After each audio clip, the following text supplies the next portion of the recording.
everyone. I'm Erica, and I'm here today to share my story with all of you. Who am I? Well, this is what you are going to discover for yourself after hearing my full story. Have you ever felt that someone was watching you all the time? Someone watching your every move, and that even your inner feelings were being watched? I've been there, and I still feel it to this day. It might seem spooky to some of you, and indeed it is. What happened to me almost destroyed my life. I was just an ordinary girl, an only child. My father used to work in a garage and my mother was a bank employee. It is true that we never spent that much time together. Nevertheless, our family was very close. I was in my final school year. Expectations for me were very high because despite being a cheerful, lively, and playful girl, I regularly attended my classes and I was a ballerina and used to perform in the city theater. Being an only child, Mom and Dad have always wanted to make a successful girl out of me, both socially and academically. At first sight, looks can be very deceiving. Maybe because of the way I looked, my stable, fun life, and my promising future. You could never believe that what was inside of me was the exact opposite. I worked hard to make sure that the shell in which I hid was very convincing, and I was able to hide the fact that I was absolutely miserable, totally unconfident, and always scared. I was scared of almost everything. I was scared of what people might think of me, scared of what my family might think of me. I was scared of failure, and scared of the future even. What if I couldn't keep my life on track? What if I failed? What if I wasn't really that successful, playful girl that everyone looked up to? Have you ever been in my shoes? Do you know how difficult that feeling can be? From the outside, my life was so perfect that I successfully managed to not only fool the people around me, but I was able to fool myself as well, which made it almost impossible for me to guess what was about to happen. One day, the girls in my ballet team and I heard that there would be a contest in the city, and that the best dancer would win a ticket to the biggest ballet performance in the world, which takes place once every 5 years. I thought to myself that I must win that competition and win the ticket. On the day of the competition, even though I'd been practicing my routine day and night and it wasn't the first time for me to perform in front of an audience, I still felt so terrified, almost like I'd have a panic attack. I was humming my favorite song and clapping on my leg as I was extremely anxious while I waited for them to call my name onto the stage. It was nothing out of the ordinary, though. I mean, I'd been on stage hundreds of times before. It wasn't long before I heard a very faint, nearby voice saying, "She will start her routine now. She is looking at the audience and she is looking very neat." I looked back to see where the voice was coming from, but there were dozens of other dancers who were standing behind me. I thought to myself, it could be any of them. No big deal. I will not let anything distract me now. They called my name and I walked up onto the stage. I remember very well that I saw nothing but the faces of the judges staring at me. I wanted to win. I had to. It was an opportunity that comes once in a lifetime. Music started to play, and I heard the same sound once again. This time it whispered, "She is starting her routine now. She is looking at the audience. She is looking at the judges with fear in her eyes. She will fall." I stopped dancing, and to the astonishment of everyone, I started to look around me in a failed attempt to find the source of the voice. Who was talking? But it was in vain. I screamed at the top of my lungs, "Shut up!" And then I heard the voice once again saying, "She will run away now from that place and never look back." And that was exactly what I did.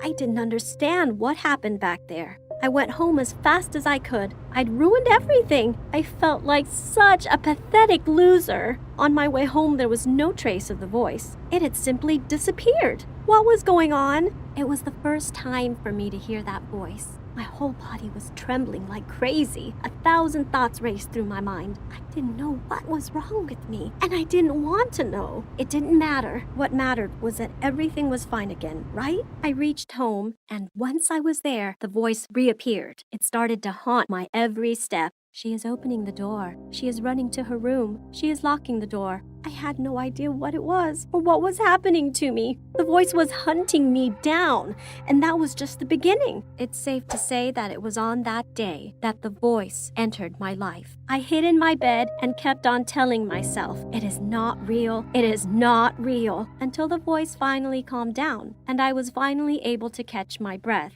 At dinner, when my family was present, I waited for the right moment and asked, Mom, Dad, what does it mean when you hear voices in your head? My father responded in a heartbeat, It means that you're insane, and then laughed out loud. My mother looked at him with anger since he wasn't taking my question seriously. Then she looked at me and said, Why are you asking, dear? Nothing. It's just a girl at school. Nothing important, I replied. Despite that, I felt an urgent need to understand what was going on with me. I didn't want to be that crazy girl who hears voices in her head. Anyways, it was gone now, or so I thought the next day. But during the ever-dreadful math class, the voice returned. But this time it was even stronger than before. It wanted me to pour water from my bottle over my teacher's head. Maybe I'd always wanted to do this, but I was pretty sure that no one except me would appreciate it, least of all the teacher. I tried my best to ignore the voice, and it worked. The voice was gone for now. But then it came back with a vengeance, and things stayed that way for days, then weeks. The voice narrated everything I did in the third-person form. She wore a pink dress to school. She did her homework. She vandalized the school signs with her friends. She did this, she did that. My life had become a living nightmare. I started to get used to the voice, even though I didn't like it, but it was pretty neutral sounding and didn't want to control me as I'd originally thought. All it did was stick by my side and narrate everything that I did throughout my day. It was even there when I was going to sleep, although sometimes it sounded sharper and more depressed, especially whenever I was angry or upset. I knew for a fact that I was not crazy. I knew that it would only stay for a brief period of time and then it would pass. No one would get hurt, but until it was gone, it would be my little secret and no one would know about it. I couldn't have been more wrong. One day, exactly a month away from my prom, a guy called Brad invited me on a date. He was on the football team. He was handsome and fit. Honestly, I had been crushing on him for a very long time. His invitation meant the world to me. We went for dinner that night and everything seemed perfect. It felt like something out of a fairy tale. Everything was out of this world. The candles, the food, and most importantly, him.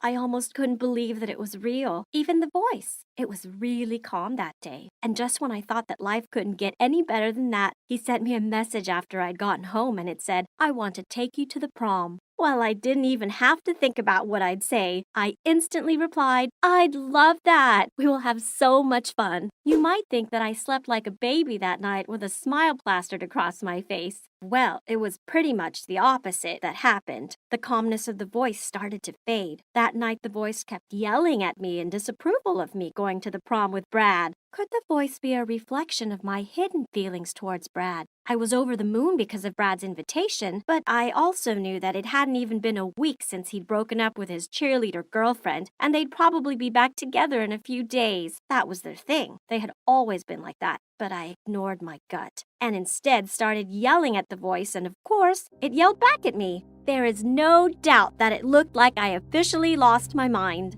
I went to school the next day feeling exhausted and angry, and the voice, as usual, followed suit. It sounded as desperate and sad as I was that day. The prom was getting closer and closer, and I looked more and more sad and depressed with every day that passed. I heard nothing but depressing words every time the voice spoke to me. It reminded me of all my old fears I used to have. The voice was becoming more and more unbearable. I went to the school bathroom, and once I was there, I yelled, Get out of my head! I cannot bear listening to you anymore! But the voice just calmly replied, Now she is yelling at no one. Now the rest of the girls in the bathroom will think she is insane. Once I heard the last few words, I froze. I remembered the sound of my father's laugh when he told me that whoever hears imaginary voices is insane. I imagined that when I came out of the bathroom, there would be a lot of people waiting for me, and they would just look at me and whisper to each other that I was crazy. And some girls had heard me scream, exactly as the voice told me would happen. They looked at me in a weird way. I couldn't bear it, so I ran away as fast as I could. When prom finally came around, it was only 2 weeks before the end of the school year. I was still trying to ignore the voice. Nothing had changed. I wore a red dress, put my hair up, and put on a silver tiara. I waited for Brad to come and take me to the prom, and during that time, I didn't hear as much as a whisper from the voice. The silence continued until I finally reached the party. Once I was dancing with Brad, the voice said, Now she is dancing with him unaware that he is looking at his ex-girlfriend and winking at her. That was what I had been most afraid of. I was afraid that Brad was still thinking about his ex-girlfriend. I pushed Brad away and screamed at him in front of everyone. If you still love her, just go be with her. Don't use me just to make her feel jealous. Everybody looked at me in astonishment. As Brad attempted to speak, I yelled at him again. Don't you dare lie to me. I know very well that you are still in love with her. The voice in my head told me everything. He shrugged and said, everybody warned me that you were a freak, but I never actually thought that you were that crazy. He then turned away and left me standing alone. Now everyone knew about the voice in my head. Oh no! What had I done? Had I just revealed my own secret? The next day, my best friend Monica called. She was panicking. A normal person should not hear voices in their head. You have to visit a psychiatrist immediately, she said. I thought it was going to be a step in the right direction, but it turned out to be much worse than I could ever have imagined. At first, I went with Monica to the school counselor, and I started to speak to him about the depression and sadness that I was feeling and told him about how my family expected nothing less than greatness from me. But once I started talking about the voice in my head, he suddenly sat upright in his chair, looked at me with seriousness, and said, "This does not sound good at all." I had a ballet class to get to, so I told him that I had to leave. So he wrote down in his memo, "Hears sounds in her head, which are nothing but hallucinations. She also thinks she is a ballerina." The school counselor called my parents and explained the whole situation to them. I came back home to find them looking at me with terror in their eyes. Mom hugged me and started crying. For the first time in my life, I saw a serious look upon my father's face. Mom told me everything that the counselor had told her. She also told me that he recommended that I should visit a psychiatrist for a diagnosis of my case, as the voice in my head was not a sign of anything good.